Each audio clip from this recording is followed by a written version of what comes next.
Hello everyone, we are the Group 5, Module 3, Topic 5, Coping with the Challenges and Intercultural Communication.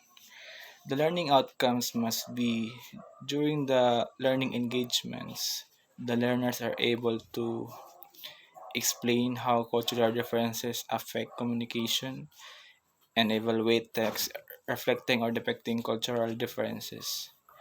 Identify the barriers of intercultural communications and formulate ways or approaches to overcome the challenges of intercultural communications. For this slide, the introduction to intercultural communication. Intercultural communication refers to the exchange of information between individuals or groups from different cultural backgrounds. It involves understanding how culture influences communication patterns, behaviors, and perceptions.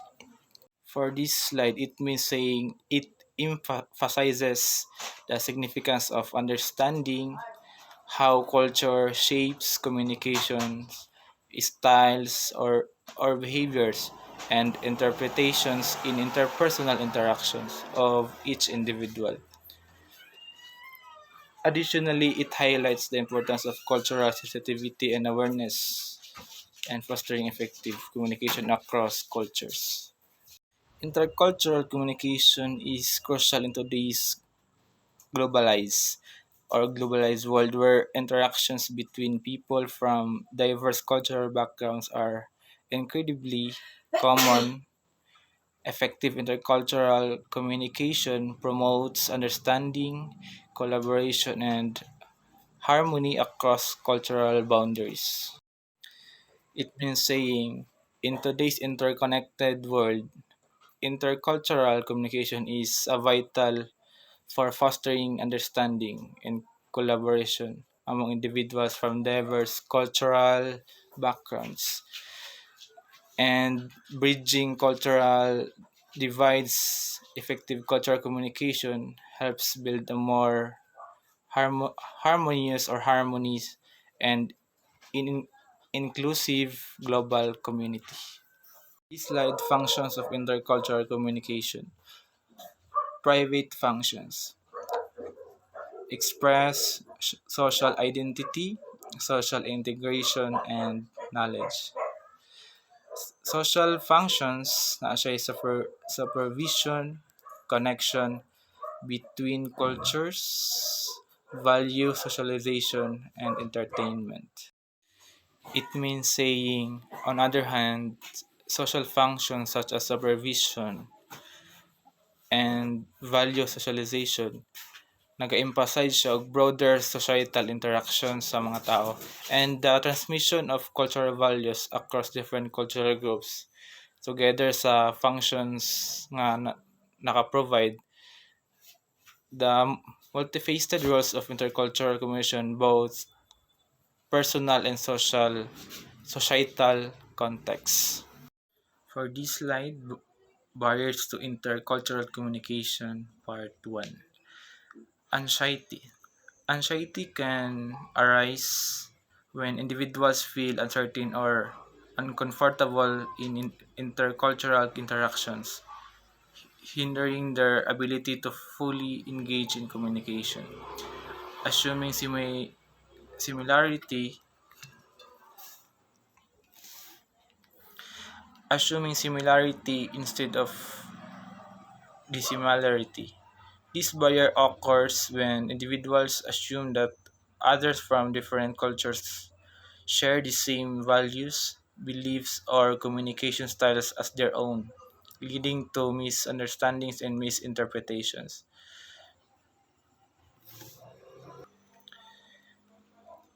Ethnocentrism involves judging other cultures based on their own cultural standards, often resulting in biased perceptions and misunderstandings.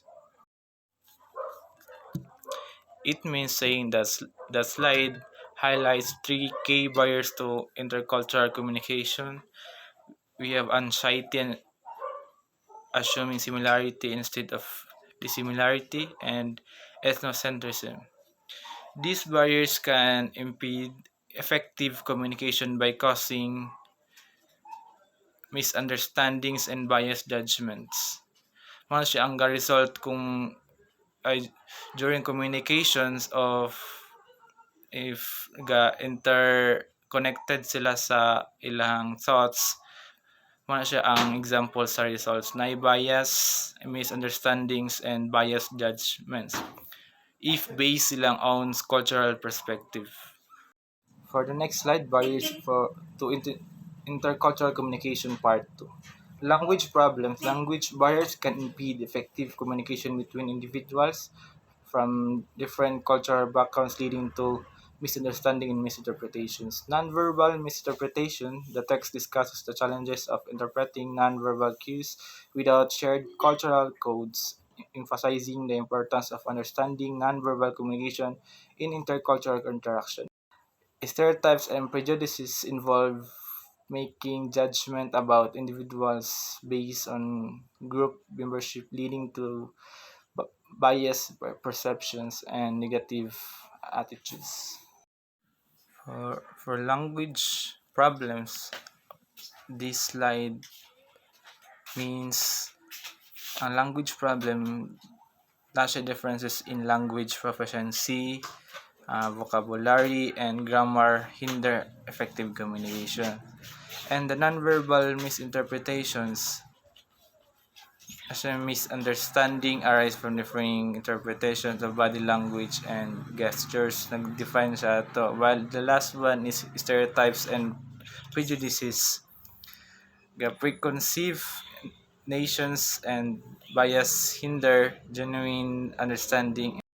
For this slide, decision-making styles. Cultures vary in how they approach decision-making, whether through consensus or individual autonomy. Different attitudes towards disclosure. Example, cultural norms dictate the extent to which individuals share personal informations and emotions. I am Ivan C. Bagapuro. I'm to report fundamental pattern of culture. First is different approach to knowing. Culture is very in how they acquire knowledge with some emphasizing logic and analyze while other prioritize institution and symbolism. So, um, for example, avoidance.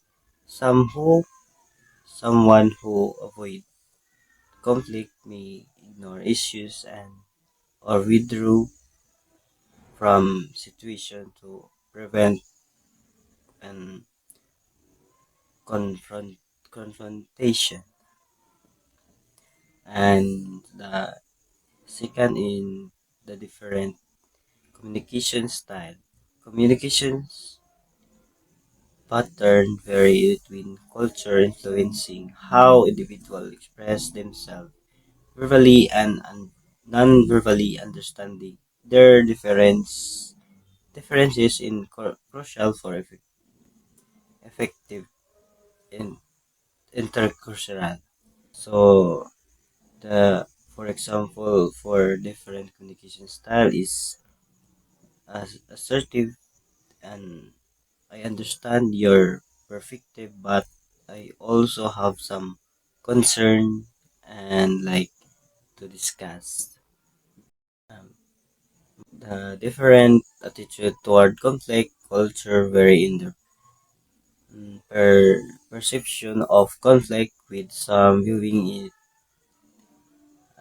positively as means for growth and other preferring to avoid it to maintain our harmony.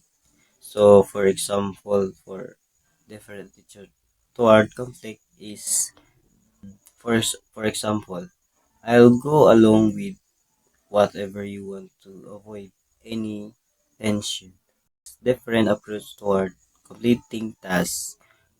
Culture different influencing how individual approach tasks competition with some culture beginning of project and other focusing on task communication first.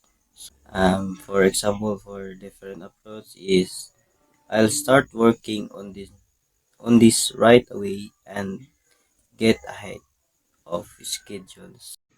Respecting our differences and working together. Importance of respecting cultural differences. Recognizing and respecting cultural differences is crucial for fostering effective communication and collaboration across cultures. By acknowledging and appreciating diverse cultural perspectives, individuals can avoid misunderstandings and build stronger relationships. As we can see, if maghatag tag respect sa culture difference, maka-help siya sa to to avoid misinterpretation and misunderstandings, and aside na makabuild po siya og stronger relationships if i-recognize nato and respect nato ilang culture as cultures. By leveraging the diverse perspectives and experiences, individuals can innovate, problem solve, and achieve common goals more effectively. For this slide, in terms of collaboration, there's a immense potential, which means a great impact for collaboration. Additionally, mas ma-develop pa siya kaya na may progress ang inyong collaboration and nabudjay innovation. Practical guideline for effective collaboration across cultures. These are practical recommendations for fostering effective collaboration across cultures. They include learning from generalizations about other cultures without stereotyping, recognizing that there isn't only one correct way to communicate, actively listening and emphasizing respecting others' communication preferences, suspending judgment, understanding others' perspective, and being mindful of our imbalances.